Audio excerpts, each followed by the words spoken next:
4 شفارة دخلوا لواحد البنك في الأرجنتين واحتجزوا الرهائن كاملين باش يسرقوا البنك، ومني جا البوليس قالوا لهم الشفارة جيبوا لينا البيتزا، ومني جابوها وبغاو يدخلوها ليهم ما لقاو حتى شي واحد، لقاو غير رهائن مليوحين في الأرض والفلوس والمجوهرات كلشي تسرق. ولكن الغريب الشفارة ما كاينش ليهم الآثار وما كاين لا نفق هربوا منه ولا حتى شي حاجة. قصة قمة في الذكاء والتخطيط. ديروا لايك للفيديو واشتركوا في القناة قبل ما نبداو فيها.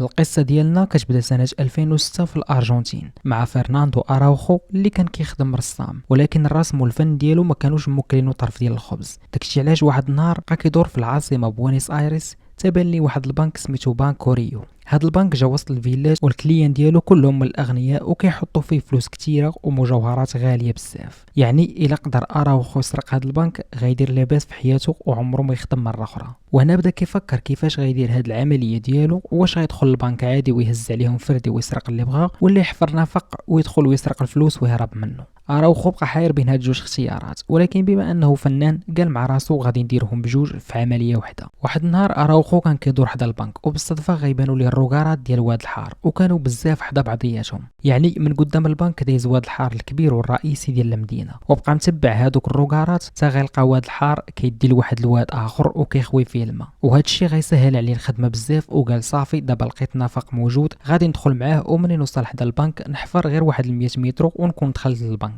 من بعد اراوخو مشى عند واحد المهندس سميتو سيباستيان كان ديجا كيعرفو، وقال ليه الفكره ديال السرقه اللي باغي يدير، وسيباستيان غيدخل معاه مباشره في هذه العمليه. وبما انه كان مهندس فالدور ديالو هو يحسب المسافه اللي غيحفروها في واد الحار باش يخرجوا نيشان في البنك. من بعد دخلوا بجوج لواد الحار وحسبوا المسافه اللي غيحفروا، ومباشره من وراها مشاو للبنك ودخلوا بحال شي كليان عادي، وبقاو كيصوروا في البنك من الداخل باش يعرفوا كل قنت شنو فيه. وكثر من هذا الشيء فتحوا عندهم كونت باش هكا يدخلوا للخزينه ويعرفوها كيفاش كتخدم وشحال فيها ديال الصناديق الصغار اللي فيهم الفلوس والمجوهرات والذهب. ومن بعد سيباستيان بدا كيوجد الماتيريال باش غينفذوا الخطه ديالهم، ولكن لقاو مشكله هي ان داك الشيء كان غالي بزاف وهما ما عندهمش الفلوس. داك الشيء علاش هنا غيدخل الطرف الثالث في القصه واللي هو ديلاتوري. هاد ديلاتوري كانوا عنده الفلوس بزاف وكان قادر يمول لهم هاد العمليه، حيت كان ديجا تيخربق في الزطله واي حاجه مشبوهه. ومن يعاودوا ليه القصه تحمس بزاف وغيوافق يدخل معاهم في العمليه تم.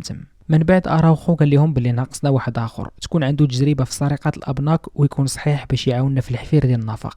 وكان الاختيار هو لويس سيلانيس اللي عنده تجربه كبيره في البراكاجات ومدوز اخطر الحباسات في الارجنتين، وكان صحيح ودائما كيتشد على المطايفات وما كيعرفش شنو هو الخوف. وهنا كملت العصابه ديالنا اللي كتكون من 4 اشخاص وكل واحد فيهم عنده المهمه ديالو. من بعد المهندس سيباستيان جاب لهم البلان ديال البنك، من طبيعه الحال سرقوه من البلديه حيت ما كاينش مين غيجيبوه، وبدا كيحسب لهم شحال غيحفروا باش يخرجوا نيشان في الشومبر اللي فيها الصنادق ديال المجوهرات والذهب والفلوس. وكيف ما كتشوفوا في هاد الصور الحقيقيه داكشي كان مجهد وذكي بزاف، وسيباستيان حط لهم العبارات مضبوطين. من بعد ما وجدوا الماتيريال باش يحفروا دخلوا لواد الحار اللي قدام البنك وبقاو كيحفروا لمده 12 شهر، يعني عام كامل وهما كيحفروا بادوات بسيطه بزاف باش الصوت ديالهم ما يتسمعش. ومن قربوا يساليو سولوا اراوخو كيفاش غيدخلوا للخزينه بلا ما يشدهم السيستم دالارم، حيت اغلبيه الابناك الكبيره كيكون فيهم واحد السيستم واعر بزاف، غير كيشد شي حركه قدامه كيبدا يصفر بالجهد، وكيكون مرتبط مع البوليس وكيجيو ديك الساعه للبنكه وكيشدوا المجرمين ولا دوك اللي باغيين يدخلوا يسرقوا. وهاد المشكله اراوخو ما كانش موجد ليها الحل ديالها، وصحابو قالوا ليه صافي هاد الخطه ما غتنجحش، حيت الا خدم السيستم دالارم وجاو البوليس وهما لداخل غيشدوهم وغيمشيو فيها وغيضربوا الحبس طويل. من بعد ما داز ايام على هاد الشيء غيجمعهم اراوخو وقال لهم راني لقيت الحل لهاد المشكله، والحل هو بدايه التشويق تاع القصه ديالنا. داكشي علاش خاصك تابونا دابا الا ما مابونيش ودير واحد جيم للفيديو. غادي ندوزو مباشره للنهار ديال السرقه. سيباستيان دخل بوحدو من واد الحار ودخل معاه الماتريال اللي بيه غيقدروا يفكوا هذوك الصناديق اللي فيهم الذهب والمجوهرات، ودخل معاه 2 باطوات صغار حيت صعيب عليهم يخرجوا الفلوس وداكشي اللي غيسرقوا، والماء كان واصل لهم حتى لكرشهم، يعني ما عندهمش كيفاش يتحركوا وسط هذاك الماء من غير الباطوات. اما اراوخو وديلاتوري ولويس مشاو للبنك ودخلوا عادي بحال شي كليان، ولكن شويه هزوا السلاح واحتجزوا الخدامه والكليان اللي كانوا تماك وسدوا عليهم الباب. في الاول كيبان براكاج عادي، عصابه مسلحين دخلوا سرقوا الفلوس، ولكن غير صبروا غتفهموا كل شيء في القصه. مني جاو البوليس حاصروا الباب تاع البنك، واراوخو شد واحد الراهينه وخرج قدام الباب ودار راسو باغي يهرب، ولكن لقى البوليس جاو ليه بالزربه ورجع لداخل. وهنا البوليس ارتاحوا شويه وقالوا هذا براكاج عادي، احنا مولفين هادشي ديما كيوقع والشفاره حاصلين لداخل، هي غير مساله وقت وغنشدوهم. لداخل ديال البنك كانت واقع واحد المشكله، اراوخو صحابو فاش دخلوا السيكوريتي اللي كان حاضر الكاميرات بقى لداخل وسد على راسو وعياو معاه باش يخرج ولكن ما بغاش. وهنا جات الخبره ديال لويس اللي مولف بالبراكاجات، شد واحد الموظفه وحط ليها السلاح على راسها وقال السيكوريتي الا ما خرجتيش غنقتلها، والموظفه بدات كتبكي وكتقول للسيكوريتي خرج حيت باقا باغا نشوف بنتي الصغيره. والسيكوريتي كان كيعرف بنتها الصغيره وتاثر بزاف وهو يخرج لعندهم وسلم ليهم راسو. وهنا شدوا لويس وحيد ليه التليفون ديالو وبقى غادي بيه حتى الباب ديال برا وقال ليه سير فحالك. السيكوريتي ما فهم والو وما عرفش علاش طلقوه يمشي، والبوليس غير وصل عندهم وهما يبداو كيسولوا فيه على داكشي اللي كان واقع لداخل وهادشي اللي كان باغي لويس. السيكوريتي قال البوليس لداخل كاينين 3 ملتمين وشادين 30 راهينه بين موظفين وزبناء ديال البنك، وقال لهم راهم داو ليا حتى التليفون ديالي.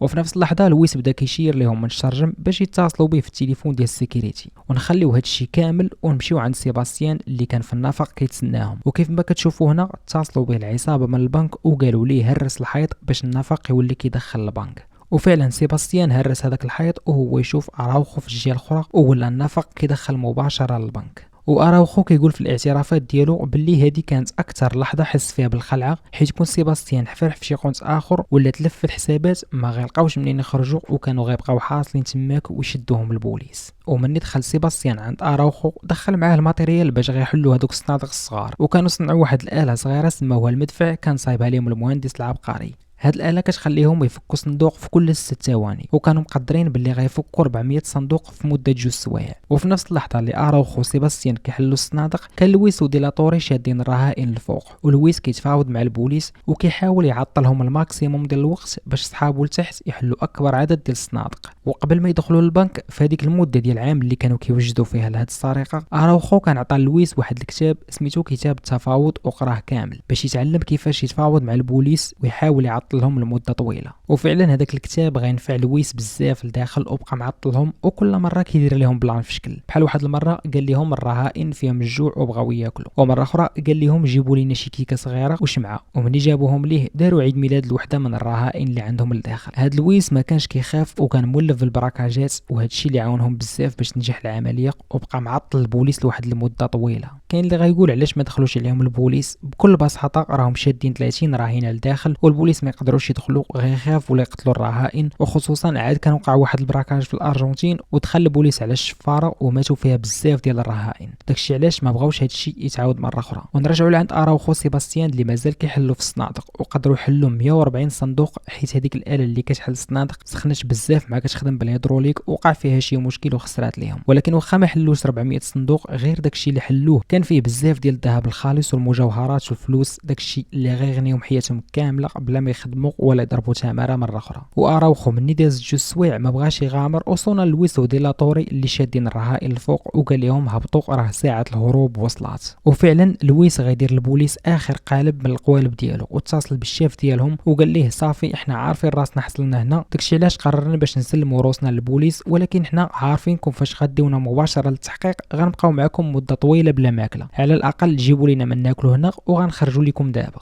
هنا الشاف فرح بزاف وقال الحمد لله غيخرجوا بلا ما تطلق قرطاسه وحده. وقال لويس اشنو بغيتو تاكلوا، ولويس قال ليه بغينا بيتزا ايطاليه من واحد المطعم كاين في الاخر ديال المدينه. والشاف حتى هو قال ليه مرحبا غنجيبوها لكم ونزيدوكم المناضه من عندنا، كلوا وشربوا مع راسكم غير خرجوا وما تاديو التراهينه. ولويس قال ليه متفقين. في هاد اللحظه اللي البوليس مشاو يجيبوا البيتزا، لويس وديلاتوري قالوا للرهائن كلشي يطلع على كرشو وينعس مع الارض، واللي هز راسو غيطير ليه دماغه بشي قرطاس. ومن طبيعه الحال الرهائن تخلعوا وكلشي نعس وضربها بالسقله، ولويس وديلاتوري هبطوا كيجريو عند اراوخو سيباستيان بلا ما يعيق بهم حتى شي واحد من الرهائن. ومن وصلوا عندهم لقاوهم جمعوا كلشي في واحد الخناشي كبار ولاحوهم من داك النفق اللي حفروه، وقبل ما يخرجوا حتى هما من النفق شدوا الاسلحه ديالهم كامله وحطوها في واحد القنص. ومن بعد غتعرفوا علاش داروا هادشي. ومن خرجوا من الحفره رجعوا واحد الخزانه وغطاو بها الحيط وما بقى كيبان والو. ومن بعد نزلوا من النفق وداروا الخناشي في الباطوات اللي كانوا موجدين من قبل، وبقاو غادين واحد المسافه ما طويلش بزاف. وهنا عاوتاني العبقريه والذكاء، عوض ما يبقاو غادين في القاض والسلخر ديالو، اراوخو من قبل كان قال لهم البوليس يقدروا يعيقوا فينا ويتسناونا غير نخرجوا من القادوس الكبير ويشدونا. داكشي علاش كانوا متفقين مع واحد من قبل غيجيب واحد الطوموبيل كبيره وغيبلاصيها فوق واحد الروكار، وهما ملي غيوصلوا تحت هذاك الروكار غيطلعوا مع السلوم وغيخرجوا منه. وهنا كاين اللي غيقول لي الفتحه ديال الروكار كاينه وسط الشارع والشارع عامر بالناس، غيشوفوهم خرج الخناشي من الروكار وغيشكوا فيهم، وخصوصا كلشي عارف باللي في هاد اللحظه بنك ريو كيتسرق والدنيا عامره بالبوليس سماك. غنقول لك عندك الصح، ولكن في الاول قلت لكم اراوخو فنان كبير وعبقري لواحد الدرجه ما يمكنش. هذيك الطوموبيل الكبيره اللي قلنا بلاصتها الشيفور فوق الروكار مباشره كانوا حالينها من التحت، يعني مباشره الا طلعتي من الروكار غتخرج في الفتحه اللي دايرين وسط الطوموبيل وحتى واحد ما غيقدر يشوفك. وهكا قدروا يدخلوا للطوموبيل كاملين وطلعوا الخناشي اللي سرقوا، وهذا الشيء وسط من الشارع وحتى البنك وحتى شي واحد ما شاف حتى شي حاجه. ومن بعد دمروا الطوموبيل ومشاو في حالهم للكراج اللي كانوا كيتجمعوا فيه من قبل،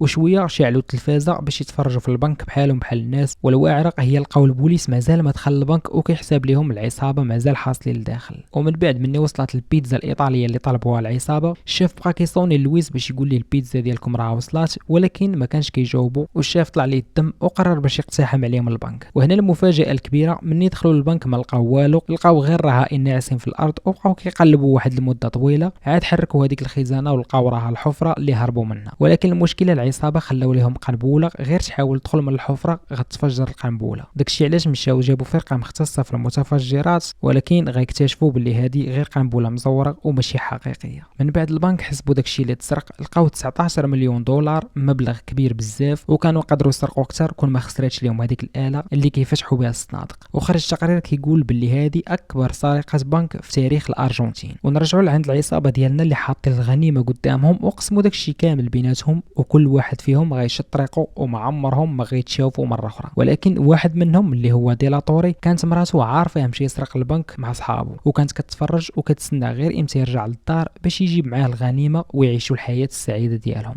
وفعلا من رجع فرحات به بزاف، ولكن قال لها غنخسروا الفلوس بشويه بشويه باش حتى شي واحد ما يعقبينا درنا لاباس في مده قصيره. ومن بعد ما دازت الايام، واحد النهار ديلاتوري جي قلب الفلوس لقى ناقص منهم واحد المبلغ كبير، ومني سولها قالت لي راني هزيت 300 الف دولار شريت بها شي حوايج. باش تعرفوا حجم الفلوس اللي كانوا عندهم، 300 الف دولار اللي هي 300 مليون مغربيه تقريبا ما كانت ساويه والو بالنسبه لهم، وكانت مرتو كتشري بها غير الحوايج. ولكن واخا هكاك ديلاتوري خاف بزاف وهو يهز دوك الفلوس وحولهم لقونت واحد اخر ما عرفوا حتى شي واحد. ومن هنا بداو المشاكل ديالو مع مراته وحقدت عليه بزاف، ومع الوقت بدات كتشك فيه باللي كيخونها حيت ولا كيسحر بزاف وكيجي ديما سكران، وقال صافي هذا كيخونها، والفلوس داهم للعاشقه الجديده ديالو. وبكثره الحقد واحد النهار مشات عند البوليس وعاودت لهم القصه كامله. ومن بعد البوليس غيشدوا راجلها ديلاتوري واعترف بكاع صحابو اللي كانوا معاه، وبقاو كيقلبوا عليهم تشدوهم كاملين. اراوخو شدوه في واحد الخلام تريبي غير بوحدو، ولويس اللي ديجا عنده سوابق في البراكاجات كان هرب لاوروغواي اللي هي بلاده في الاصل، ولكن شدوه تماك وارسلوه للارجنتين باش يتحاكم. وسيباستيان المهندس العبقري شدوه غير في دارو، وهذاك ما ضربوش معاه تماره. ولكن واخا هكا كتشدو وما رجعوا والو من داكشي اللي سرقوا، 19 مليون دولار كامله داوها وخباوها في شي كونت تيخرجوا.